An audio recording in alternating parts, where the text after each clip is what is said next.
This morning, we have Pastor John to bring us the message from the book of Genesis, chapter 21, verses 22 to 34, continuation of our study in Genesis. The topic for today is the land. Abimelech seeks a covenant. Thank you, Derek, and good morning to all of you. I hope you've got your Bibles with you, and again, can I encourage you to take notes? The reason is very simple. We've got short memories, and the truth is, there are many studies that I've done and many things I've said, and I don't remember many of them. Today, we're looking at the last part of chapter 21. And interestingly, chapter 20 and 21, they are both bracketed by Abimelech, Abraham's encounter with Abimelech. And usually in our studies, when we see something like that happening, it kind of captures our attention. We call that a parenthesis, a bracket, meaning something in between the two brackets are important. The first encounter with Abimelech was over Sarah, meaning the promised son, Isaac, was threatened. If Abimelech had a sexual relationship with Sarah, then the line cannot continue from Abraham. God intervened. We saw how God intervened. Today, we're going to see the other bracket. What was threatened here? It's the land. It's the land. And it has to do with a well. And you will be amazed at the significance of the well, which we're going to see later on when we get even to chapter 26, when Isaac, his son, will also be digging wells. And while we all know that water is precious, not just in the desert, but water is precious everywhere, even here in Singapore. So, the sun and the land, both were threatened. And today we're going to understand a little bit more about this issue on the land. So before we begin, let's look to God in prayer. Dear Father, once again, we are so grateful to you that you've kept us. And we ask this morning that your Spirit will come upon us in a special way. Open our eyes to see what you have in store for us. And we're excited. And we know that those who wait on you will not be disappointed. And we ask this morning that as we desire to hear your voice, our lives needs changing. And we ask that you give us the strength to change into the likeness of your Son, Jesus. And truly, that's our desire. We ask this in Jesus' name. Amen. The land. Abimelech, who's a Gentile, a Philistine king. But we need to say he's really quite an honorable guy. All right, and we're going to see it today too. He's still consistently honorable. A Gentile more honorable than Abraham. And that ought to put us to shame, because much as I don't like to say it, but many times we Christians are worse off in our behavior than the men on the street. And that's the truth. And you and I need to look hard in the mirror each morning when we wake up. Am I looking more like Jesus? Or am I just pretending, playing games here in church? God forbid. Abimelech today will be seeking a covenant, a treaty, an agreement, a peace treaty with Abraham, and we'll see the reason why.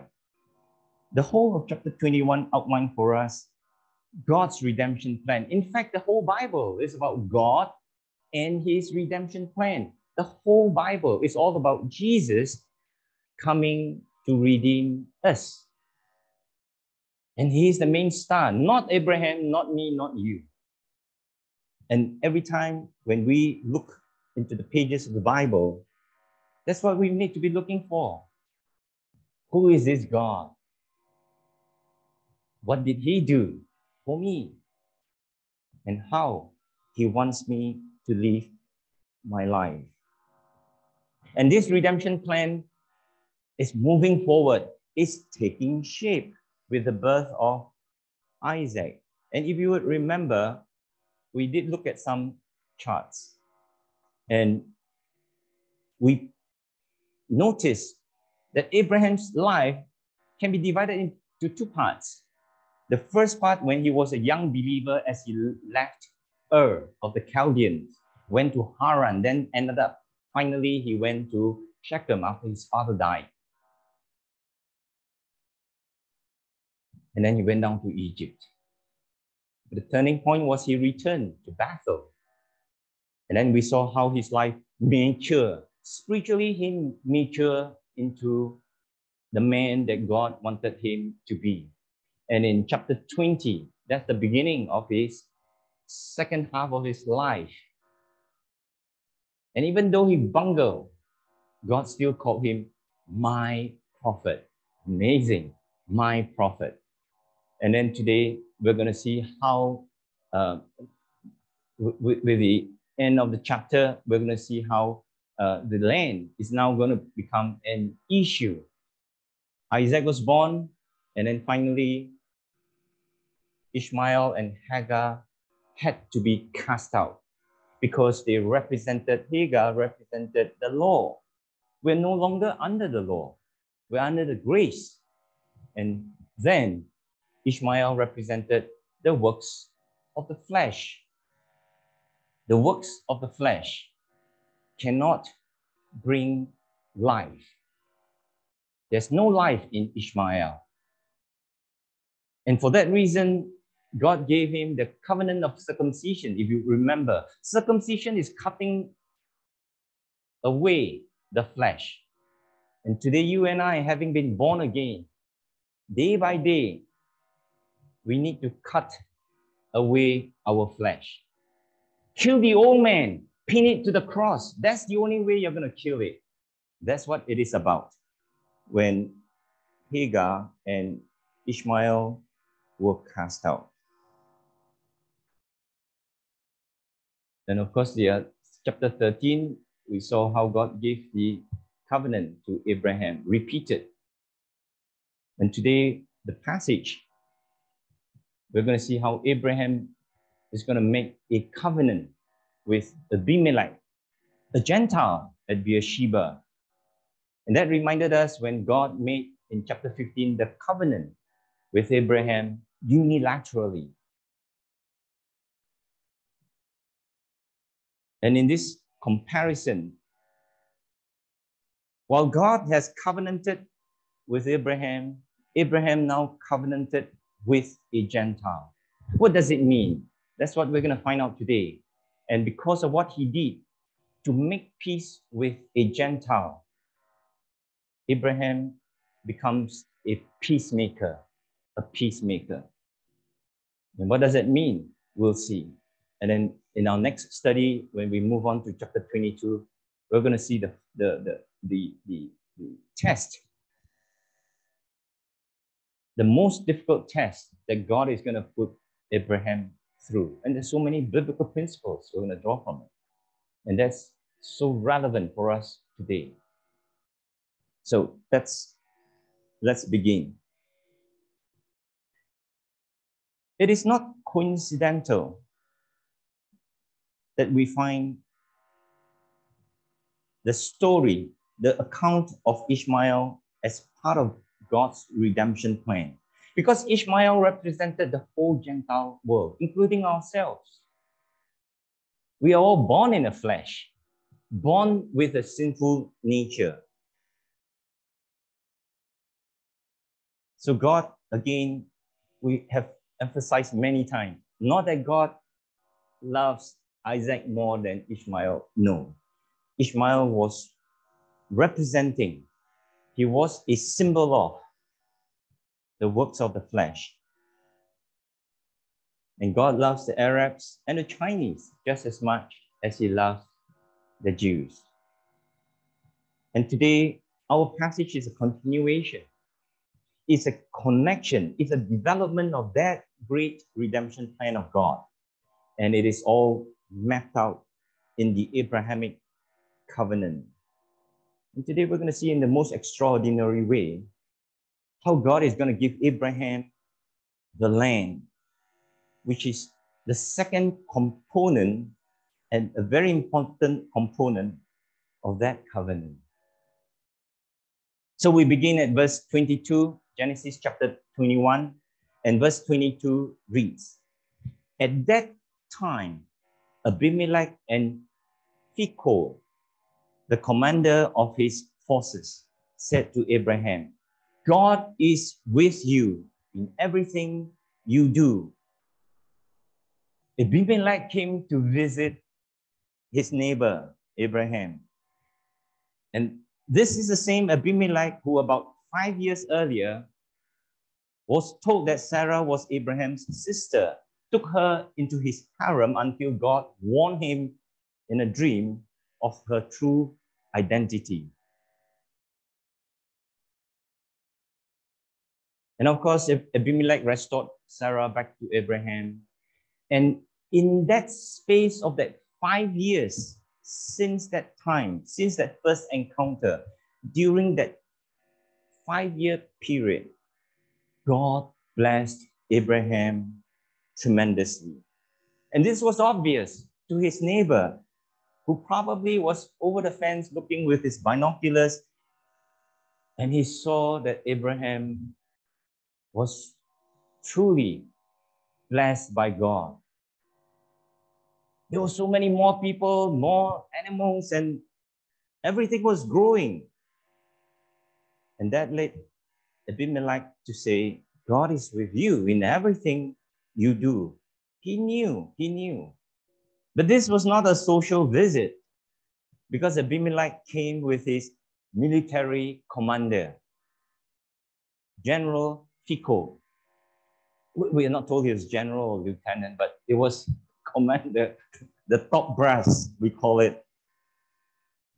That was clearly Abimelech's blunt way of threatening Abraham with force, that if Abraham refused to give him what he came for, he's going to fight Abraham for it. Now, some of us may be thinking, well, the commander just kind of didn't have much to do that day, so accompany Abraham. No, it's his way of threatening Abraham. It's kind of like I don't know whether you even know it. Every country on their national day, what do? They have a National Day parade like we do. What do you do on a National Day parade? You don't just bring out your tanks and your soldiers, you bring out your missiles. All right, have you seen them on TV? They've got huge missiles on vehicles that so many wheels that you can't even count. What is that saying to the neighbor? It's like posturing, we call it, flexing their muscles and say, hey, look what I've got. Think carefully before you try to come over. That was what Abimelech was doing, flexing his muscles. So the question is this: what did Abimelech want from Abraham? Verse 23 tells us, "Now swear to me here before God that you will not deal falsely with me or my children or my descendants.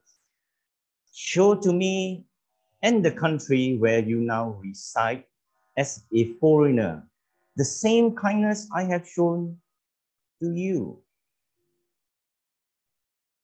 Long verse, plenty said here. First, look at the word reside.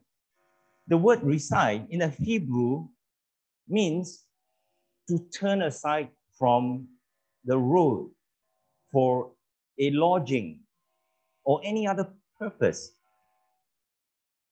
Sometimes we use the word sojourn, to stay, but it's just for a short time as a guest. And many times, if you have driven up to Malaysia, we have what? Toilet stop. You pull over to the side, have something to eat and go to the toilet, and then you move on. Or in big countries, you will go into a small motel and stay there probably one night and then continue on the journey.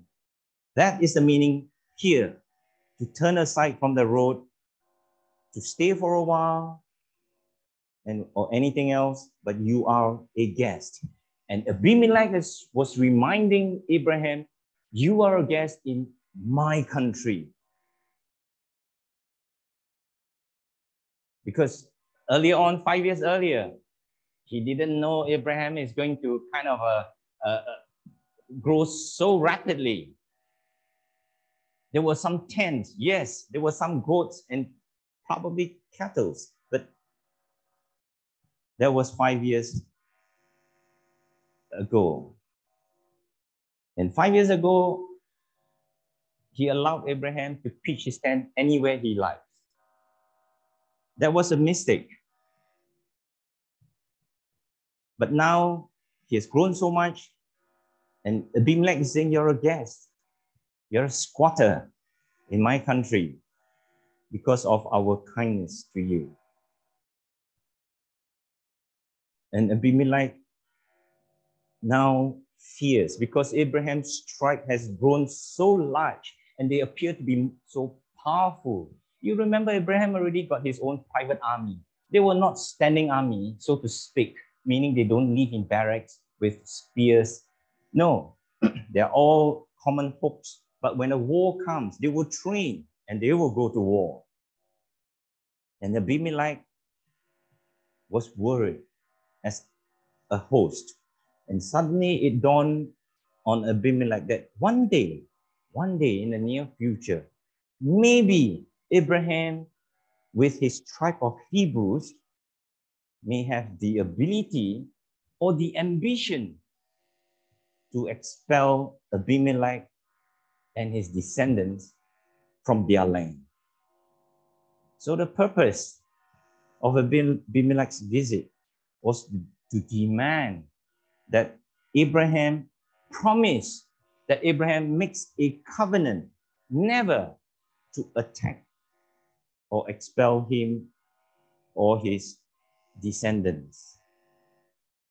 But Abimelech was just asking that Abraham show them the same kindness that we have shown you, that if you should grow too big and powerful, you will let us continue to stay. That was basically what he was saying. Poor guy. He was literally begging and at the same time trying to look strong. So here we see Abimelech, really, he was in trouble. And the question comes to mind, what has caused Abimelech to think this way? What has triggered Abimelech's fear? Yes, they've grown, they're larger. But was that a cause for fear? And that's the key word. He was afraid. Why did Abimelech suddenly rush to see Abraham and demanding a peace treaty to be assured that Abraham will not attack him or his descendants? There was another reason, really, because Abimelech might have heard that God has promised to give the whole land of Canaan to Abraham and his descendants forever, forever. That was God's promise to Abraham. And in his first encounter, he himself came face to face with the living God, the God of Abraham. And now he's going to take it seriously that one day the whole land of Canaan, of which the Philistines were only part of it, there were many other Canaanite tribes living there. And Abimelech knew that it could be a matter of time, a matter of time. And to make things worse, there was a promise not just of the land, there was a promise of the son. And Abraham just had a 3-year-old son running around, a biological son born to 2 old, definitely dead people. And that really is a cause of concern for Abimelech. I would be if the prophecies, the promises given to Abraham, all are coming through a bit at a time. You can be certain that the rest of the prophecies will be true. And because he was fully convinced that one day they may be thrown out of their own land, that is the reason why Abimelech came with his military commander and demanded a peace treaty, a covenant of peace, because that time may come sooner than he expected. So the question is now, if Abraham were to make a promise to Abimelech, it is for how long? It can't be forever, because Abraham cannot ensure that his descendants will not throw out the Philistines. So for how long is this promise of Abraham going to be valid for? An interesting phrase here tells us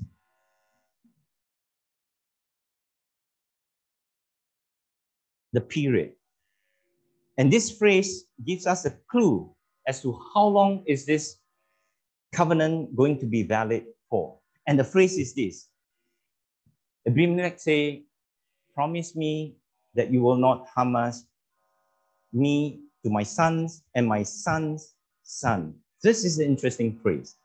My sons and son's son. Right. 4 words, sons, the word son used 3 times. What does it mean? The word son is nin in Hebrew. Interesting. And it's used only 3 times. But the word son's son, and you and I know, is grandson, all right? But in the Hebrew, it means to propagate, to reproduce. It could be used also for the word nephew. Sometimes it's translated as nephew. And this word in the Hebrew is also used 3 times in the whole Bible. And you need to understand that God has got children. He has got sons and daughters, but he doesn't have grandchildren. You will never find a Christian being described as a grandchildren, because each of us need to have a personal relationship with God. You cannot get into heaven because of the relationship of your father. Oh, my father was a pastor. He gave his whole life to you. God, how come you don't give me a place in heaven? It doesn't work that way with God. So coming back to these 2 Hebrew words, it's interesting because used only 3 times, and you would notice that the first time was used here in Genesis 21, and the next time was in Job. And both of them were used in Job. Same verse. and also in Isaiah 14. Take a look at the two verses. Job 18.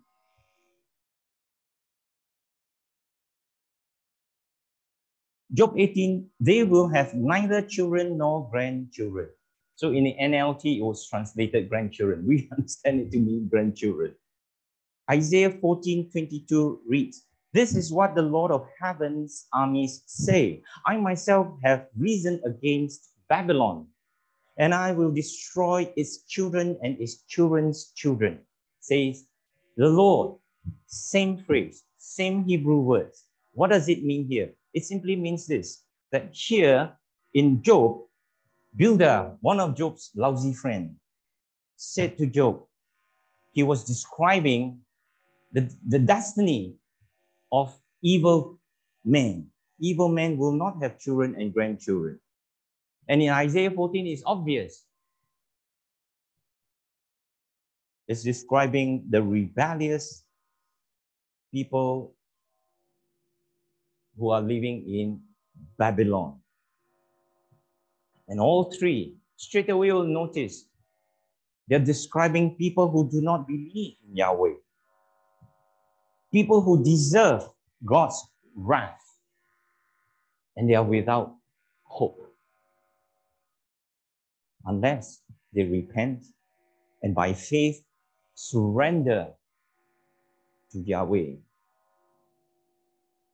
Because the usual word in Hebrew for son and daughter is ben and bath. Ben and bath. So we have Benjamin, son of something, something. And Bathsheba. We'll look at Sheba after. Sheba is 7. So Bathsheba is daughter 7. What that means, I don't know. But you know who is Bathsheba?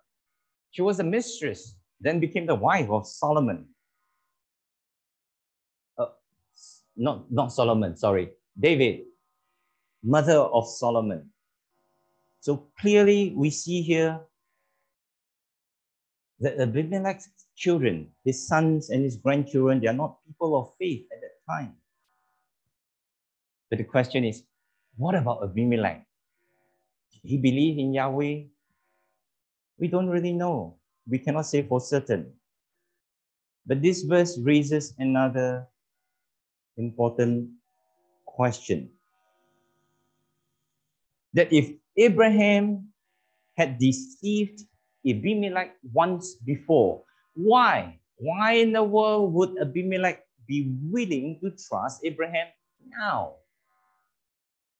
I wouldn't, would you? If I've cheated you once and it almost cost me my life and a lot of the people around me will die, why would I believe in you? But notice in that verse,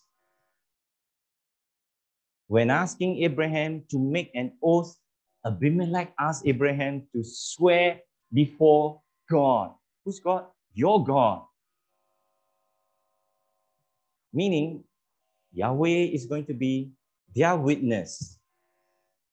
And while we know Abimelech had many good reasons not to trust Abraham, but Abimelech was willing to trust Yahweh. All right, that's the beauty of it all. And if you think that's funny, do you know that many times today, even in our own lives, if you tell people, I'm a Christian,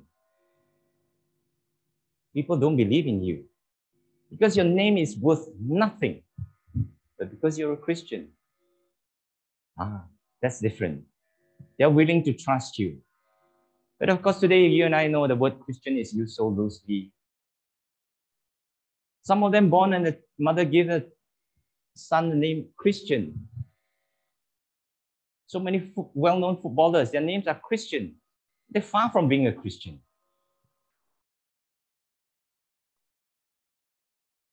Who you believe in can earn you some trust. And this is exactly what's happening here. And remember, it was Abraham's God who called Abraham my prophet. Therefore, Abimelech was willing to put his trust in that God to honor the covenant that he's about to make with this deceiving prophet. That's why he started out by saying, do not deal falsely with me. He reminded Abraham. And that in itself was really a rebuke to Abraham. But when Abimelech did two things, he came to Abraham. That's the first thing. The second thing was that he told Abraham that he knew Abraham is going to be prosperous. And today he's acting. He's acting on what God has promised to Abraham. And in a strange way, it is usually the Gentiles who believes. It is usually the Gentiles who take God's word seriously, and they take steps to prepare and act on it. Whereas you and I, we've been Christians many years, but for the most part, we don't take his word seriously. Okay, obey. Yeah, I heard that before, Obey, obey, obey. Trust, trust, trust, I've heard that many times before, and we're not serious about it. But it is the Gentiles who take God's word seriously. Remember Rahab the prostitute in Jericho. She was a prostitute. She heard the Israelites coming. Joshua was coming to destroy the city. She believed in it, and she acted on it. She helped the spies. And then the wise men from the east, they're not three, they're many, all right? We don't know how many. But the wise men from the east came when they saw the star. They studied. They probably knew something when Daniel was in Babylon. They heard about the coming of the Messiah. And there was this special star. They believed in it, and they acted on it. They came at the birth of Jesus. And there was a Syrophoenician woman in Matthew 15. You like to read it. She was begging Jesus to heal her daughter. And Jesus said, shall I take bread and cast it to the dogs? She was so humble. She looked with Jesus and said, even the dogs deserve the crumbs that falls off the master's table. She's just asking for crumbs. And she had faith in Jesus. And Jesus commended her for her faith. She believed. She acted on it. I'm sure there are many other cases, but in more recent years, we were studying the East Gate in the book of Ezekiel.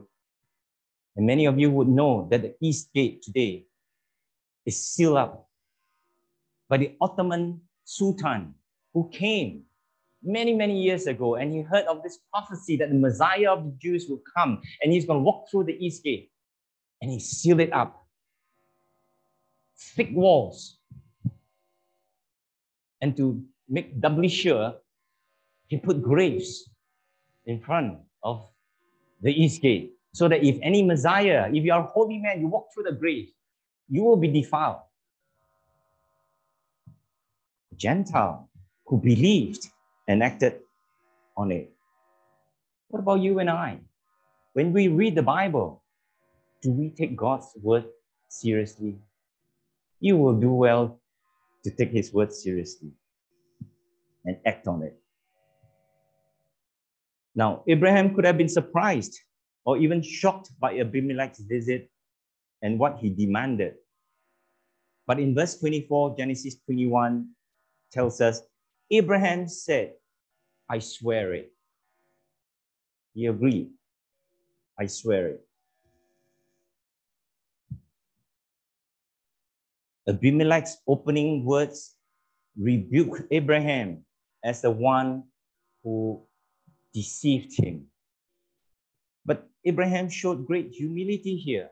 As you can see, he never defended himself. Neither did he make any excuse for himself. Oh no, that day I wasn't feeling well. I wasn't thinking straight. It was a lapse of weakness, a moment of weakness. Rubbish. Call sin a sin. If you and I have sinned, just go to God and say, God, I have sinned. Notice the humility of Abraham here. No excuses. And Abraham was also a godly man. He desired peace too. And he never really needed or wanted to fight for material gains. As we saw how when he rescued Lot, they offered him things, stuff he rejected. He wasn't greedy for money or land. But like God, he wanted to live in peace with his neighbors. So he was agreeable to enter into a covenant of peace with Abimelech. Because Abraham knew that if he had this treaty, this agreement, his people, his tribe would also be able to continue to live in the land indefinitely. Come back to the earlier question. How could Abraham ensure or be sure that his children will keep the promise that he's going to make to Abimelech? And we say that it is going only to be for the next 2 generations. Abimelech's sons and sons' sons. And we know that Abraham can make this promise because in chapter 15, if you remember, Genesis chapter 15, verse 13, God told Abraham clearly, your descendants are going to go into a foreign land and live there and be persecuted for 400 years. So Abraham was quite okay with it because he knew that his descendants very soon, and we know Jacob actually went into, his grandson went into Egypt, and later on, the whole nation of Israel was there for 400 years. But there was really an issue that was troubling Abraham. And verse 25 tells us, what is that? Verse 25, then Abraham complained to Abimelech about a well of water that Abimelech's servants had seized. We see here, Abraham was not only humble, he was honest. He was honest. Because if he knew that he wanted to develop and have a good relationship with Abimelech, he needs to be honest with his friends. And I hope that you and I can learn from this. We need to be honest. It doesn't matter what. And in so doing, we see, even though it sounded like a complaint, that Abraham was giving Abimelech an opportunity to clarify. To clarify.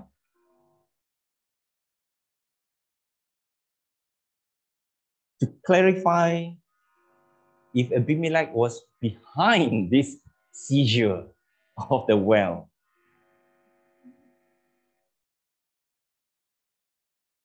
You and I know that when Abraham dug a well, he dug many, all right? When he dug a well, it was out of necessity. But why did the Philistines seize his well? It could be because they were jealous. We don't know. But it could be because they want to reclaim back the land. All right?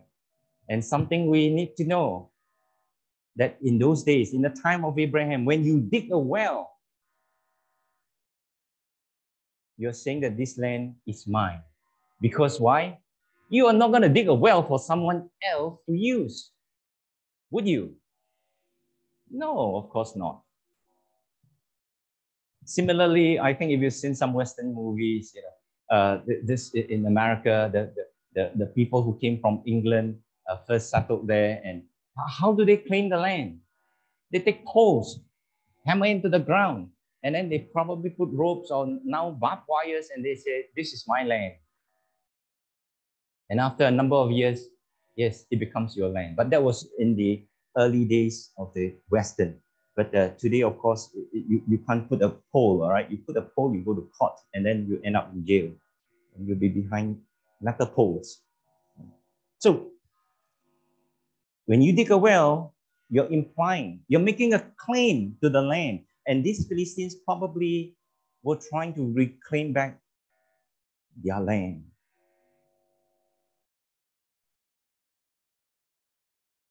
But in Genesis 26, if you'd like to refer to it, which we will come to, we know Abraham dug more than one well. All right? So the question is this: what is the significance of digging a well? What is the significance of digging a well? And this is a question I'm going to leave with you until we get to chapter 26. We'll deal with that. It is so amazing. If you can understand what's the significance of digging a well, you will understand your Christian life and my Christian life. And in 26, we're going to see Isaac. So I'm going to leave it there, out there with you until we get to chapter 26. And if any of you could come to me and tell me a good reason, there could be a few, I don't know, but I think there's one important significance of digging a well. And if you can tell me, I'll give you a McDonald's voucher upsized. Right? I'll put 3 out there. So the first 3 that comes to me with something that is credible, you will get a voucher. All right? So we leave it for the time being. Remember, the question is, what is the significance of digging a well?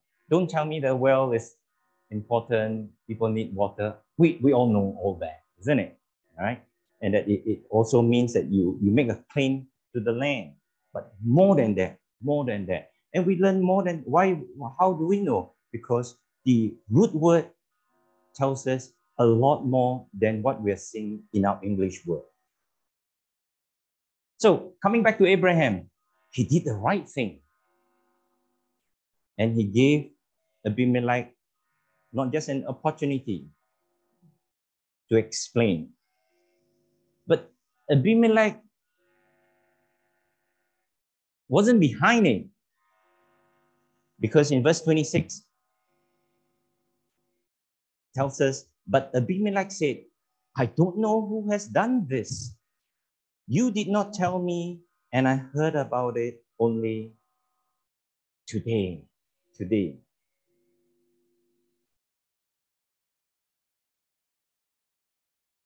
What we don't see here is that Abraham saw an opportunity to bring in an issue. And that issue now becomes a part of their covenant. That issue becomes a part of their covenant. In other words, Abraham was now wanting Abimelech to restore the well to him as a condition for the treaty, as a condition for the covenant. Because once the well is restored to him, it means that he has ownership of the land. That's important. But in verse 26, we're told Abimelech denies knowing anything about the matter, which was probably true. But in denying it, it is both an apology and it's also an acknowledgement that Abraham dug the well and he has the right to the land. 2 things. It is an apology. He didn't know about it. He said, you only told me about it today. I don't know who's behind it, but I'll get those scoundrels. So it was an apology and it was an acknowledgement that the well belongs to Abraham and he has the right to the land. So having cleared their fears, their mistrust, their hurts, they are now ready to make a covenant, a promise to live peacefully together in the land. Verse 27 tells us, so Abraham brought sheep and cattle and gave them to Abimelech, and the two men made a treaty. And in those days, you and I know, we have already read in chapter 15 how God made a covenant with Abraham, the ritual, the steps that they have to go through, the process and what it means. And this part is so important if you pay attention, because they didn't just hug and kiss and then have a drink and say goodbye. They had to go through this ritual. And Abraham brought out sheep and cattle and gave it to Abimelech. It means that he brought out a lot of sheep, a lot of cattle, and gave it to Abimelech. But we're not told. I think part of it could be part of that flock. It could be for gift, as a gift to Abimelech. It could be as a payment, as if he was purchasing the land. Right? You have to give something for the land. So it could be, we're not told. But what is important is that if there was a second part of the flock that was meant for the ritual, meaning these few animals that have been set aside, they are to be slaughtered, cut into half, and then as they go through the ritual, they are both to walk in between them. This balance of the flock was meant for the cutting.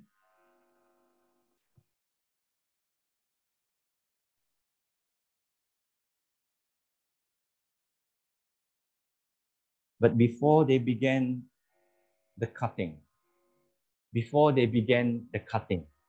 Abraham did something strange. Look at verse 28. Abraham set apart 7 ewe lambs from the flock. From the balance of the flock that was meant for the ritual cutting, from that balance, he picked out seven ewe lambs, meaning female lambs from the flock. Now, Abimelech knew the ritual, the process, he knew all that. It's meant for the ritual to seal their agreement. But suddenly he saw Abraham picking out from that balance 7 ewe lambs and set them aside, set them apart. Abimelech didn't know what's happening. He was puzzled, so he asked, verse 29, and Abimelech asked Abraham, what is the meaning of this? 7 ewe lambs you have set apart by themselves. Set apart by themselves. Now, these few words here are so important, because in the Hebrew, it tells us a lot more. Abimelech asked a question. What are you doing? They're supposed to be slaughtered, cut in half. But yet, you took them apart, set them apart by themselves. In Hebrew, set apart. And the word themselves, interestingly, set apart, it means appointed. Appointed. Abraham appointed these 7 ewe lambs. But the next word, themselves, it means not just separation, but it means that these 7 ewe lambs, they are to be a part of the original group that was meant to be slaughtered.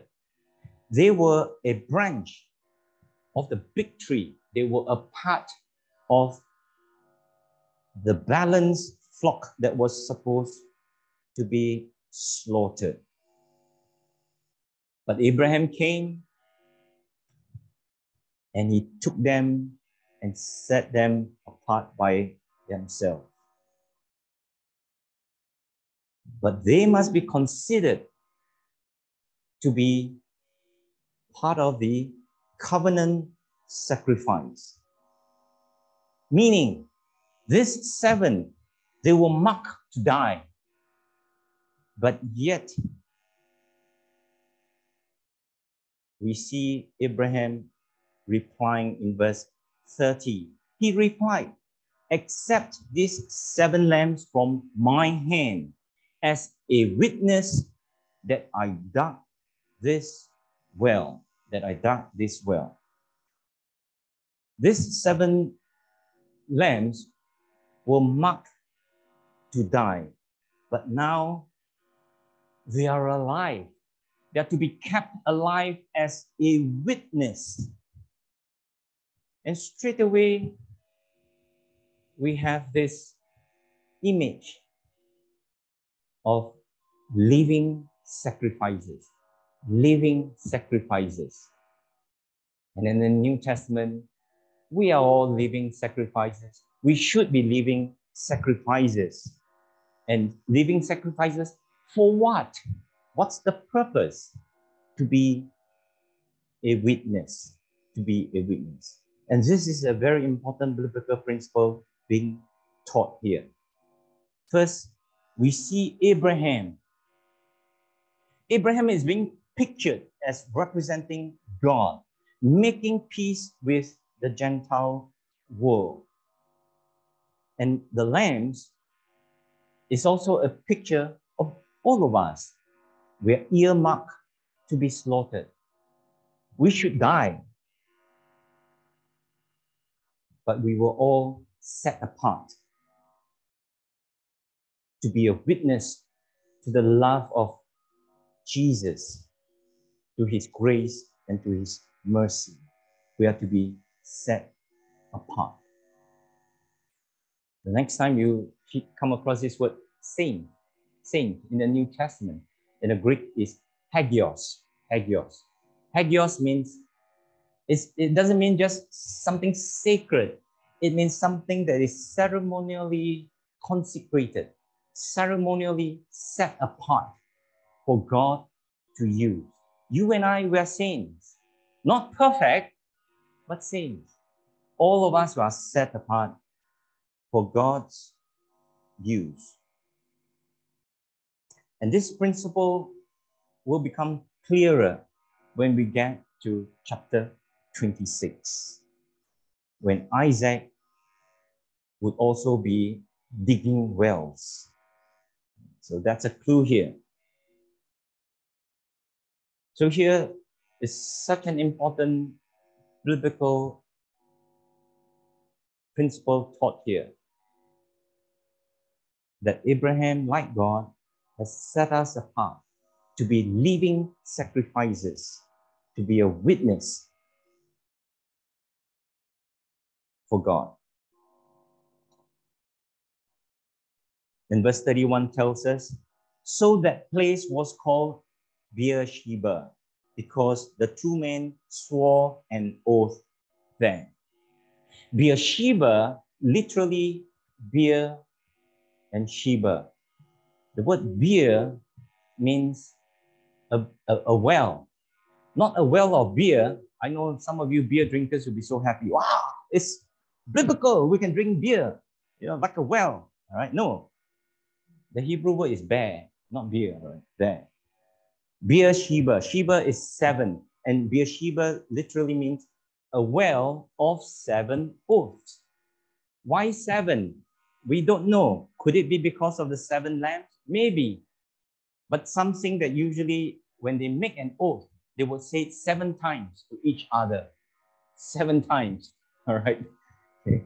That was probably how they make promises to each other during those days. A well of 7 oaths. So having entered into a covenant of peace, and now he gained the rights, not just to the well, but also to the land. We see 2 things happening. He has got a son, Isaac. Now he has got land. And that land will continue to grow as he dig wells, dig more wells. But you and I know that it was God who gave the land to Abraham. It was God who caused Abimelech to panic, and he rushed over to Abraham's camp with his general, and he willingly gave Abraham the rights to the land, wherever his wells are. But in a funny way, as I was reading this, it looks more like Abimelech was the one who forced Abraham into a covenant. And in so doing, Abimelech was really forcing Abraham to take the land, to take the land. And that's our God. And that, to me, is spectacular. It's miraculous. Abraham was worried about having a son to be his heir. He was worried about the land. How is he going to possess it? There were so many other Canaanite tribes living in it. But with God, when he does the shaking, the Bible tells us, everything comes to him, to God, and now to Abraham. Abraham was forced to take the land. Can you imagine that? That's kind of laughable, but it is true. He was forced to take the land. And all this signals the moving of the Abrahamic covenant, moving to the next big step. And it will all climax. It will all be finally fulfilled when Jesus was born. The promised seed of the woman mentioned in Genesis chapter 3, verse 16. Genesis chapter 3, verse 15, sorry. It is 15.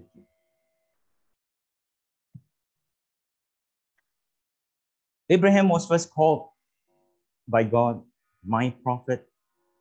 Now we see him becoming God's peacemaker.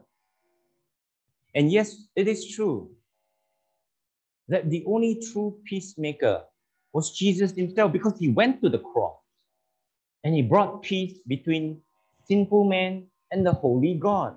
He was the true peacemaker. He was, or he is still, the Prince of Peace. But Jesus also called all of us peacemakers. In Matthew chapter 5, verse 9, Matthew chapter 5, verse 9, it reads, "Blessed are the peacemakers, for they will be called children of God." All the children of God, they are peacemakers. How many of us are children of God? Okay. I'm glad. And we are to be peacemakers too. Peacemakers, just like Abraham. Not warmongers, not constantly quarrelsome, looking for a fight, but peacemakers. And Jesus also called all of us to be his prophet and his peacemaker. And how can we do that? We point other people to Jesus. We point them to Jesus. The only question is, are you willing? Are you even doing that? When was the last time you pointed someone to Jesus? Last week, last month, last year, last never? You cannot even remember. When was the last time you spoke to somebody about Jesus? And today, for me, I think one of the best way is to carry a tract, a follow, which I do all the time. Even when I walk my dog, I will carry one. And when I see somebody and I have a chat, and if there's opportunity, I'll give it to him. And I'll always ask, would you read this? And this booklet will tell you more about Jesus and how you can believe in him and then go to heaven. But I don't speak that fast. And I do that to my neighbors. I see them at the bus stop, I do that to them. I see them in the car park, I'll do that. It's a great opportunity We are his prophets, prophets who are the mouthpieces of God, and we are peacemakers. There will never be any peace until Jesus comes. Are you willing? Are you doing it? If not, why? Can you think of a reason why? I don't need to know, but you need to tell Jesus. Verse 32, after the treaty had been made at Beersheba, Abimelech and Phicol, the commander of his forces, returned to the land of the Philistines. So now Abimelech is happy. He got what he came for, a covenant, a contract, and he tucked it under his arm and he was whistling and going home because he got what he wanted. But what he didn't know was he was really accomplishing what God wanted him to do. That's all. All right. And he and his general went home happy customer. Verse 33, Abraham planted a tamarisk tree in Beersheba, and there he called on the name of the Lord, the eternal God. I don't know what's a tamarisk tree. Some of you may know. What it looks like, I don't know. But the tamarisk tree, as I know, is an evergreen tree. It grows all year round. But why would you want to plant a tree? Have you ever thought about it? Is it something that would benefit Abraham? No. When you plant a tree, it is to benefit future generations because it takes time for the tree to grow. And you want to enjoy either the fruit or the shade. It takes many years. It's not tomorrow. So Abraham was thinking of the future generation, his future generation. And that was how Abraham worshiped God, by thinking of future generations. It was an act of worship, no doubt about that.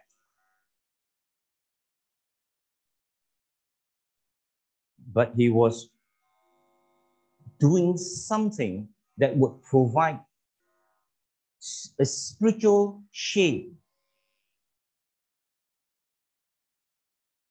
from the heat, shade from the storm of life. What is it that you and I are doing today to benefit future generations? Important question. Don't just stuff your face with food and then die. Think of people in the future.